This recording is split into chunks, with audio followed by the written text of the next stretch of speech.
G'day guys, Chronicles of Solid here and welcome back to another episode of Adventure News where we talk the latest, the greatest and sometimes the hated adventure and dual sports stories.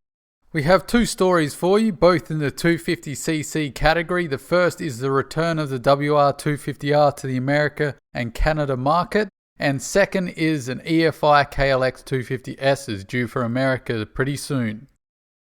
We'll start with the Yamaha WR250R. Heaps of you have been messaging me saying, hey Solid, the WR250R is finally back up on the 2018 model lineup for America and Canada. So that's some pretty positive news. I went and checked it out and it is indeed true. Yamaha are now listing the WR250R on their website as a 2018 model in both America and Canada. Now the WR250R saga is quite long, but if you haven't been watching my videos, I'll do a quick summary for you. Basically, early in the year, Yamaha Japan on their website announced that they're no longer producing the WR250R for the domestic market.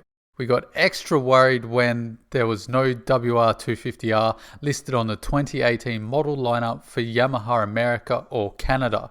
We then found out that Australia was still going to get it due to our lower emission standards. And now finally it's back up online on the American and Canada website. So that's great news for all you WR250R lovers. And that's one thing about this discontinuation story is it's really brought out of the woodwork how much of a cult following this little whizzer has. So it's fantastic to see that there's so much love for the little 250. Now, we'll probably never know the real reasons as to why it took so long to get the WR250R up online for the 2018 model lineup, and Yamaha have been pretty tight-lipped about it, so we can only really speculate, and my guess is that they probably took so long because they were rushing through new emission standards, and they were fiddling with the emission systems for the WR250R to get it back and ready for the 2018 model year. Whatever the reason it is, I don't really care. I'm just happy to see it back up on the website so plenty more people can get on the great little WR250 and get out there on the dirt. Sticking with 250 dual sports, we've got the KLX250S made by Kawasaki. Now it's been absent from the market in America for a few years now. I think 2014 was the last model year, but they're back for 2018 now with electronic fuel injection, which has helped them pass emission standards in America. Now, I'm not exactly certain, but I'm fairly sure that there's been EFI KLXs available in some of the Asian markets for some time.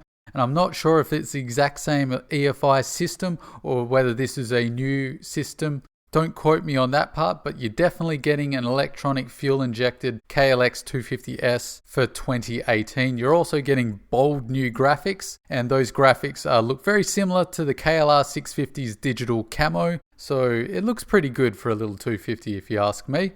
Unfortunately for the Australian market, we're still stuck with the Carby model. I checked up on the 2018 Kawasaki website and the KLX250S is listed still as a carburetted model. So it seems like our lower emission standards has kind of shot us in the foot this time, if you're a fan of EFI that is.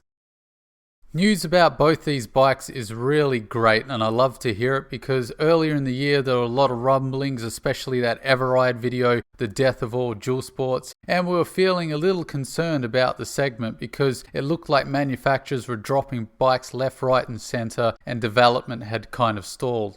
Well, development doesn't seem to have gone light years ahead, but we have seen EFI now on the KLX250S and the WR250R is back up and living. So I'll take those positive wins, so it's great to see that the segment is still alive and kicking.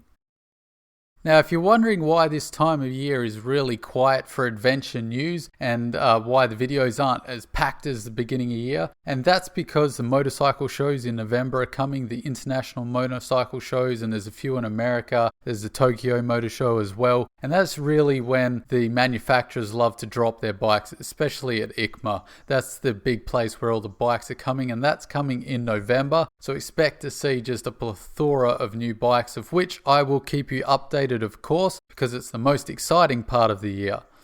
So what am I looking forward to most in the motorcycle show? Well, I'm really hoping to see that unicorn dual sport. And what I mean by that is no longer do I really want a WR250R, because I think that would just be a lot of the same as the WR250R but more power. And I've been riding a lot with enduro bikes lately, and I don't want the power as much as I want the light weight. I really want something that's going to be easy to pick up, because if you see me ride, I crash an awful lot. So I've had a chance to ride quite a few of these enduros now, and what I'd love to see from a manufacturer is take an enduro bike, the KTM 350 EXE or the WR250F or whatever equivalent from another manufacturer, the Beta 390RR, and just increase the service intervals, maybe back off the power a little bit to achieve that. I don't know how you would do it, but bring the service of an oil change from about 1500 kilometers and try and push that to about 3000 kilometers.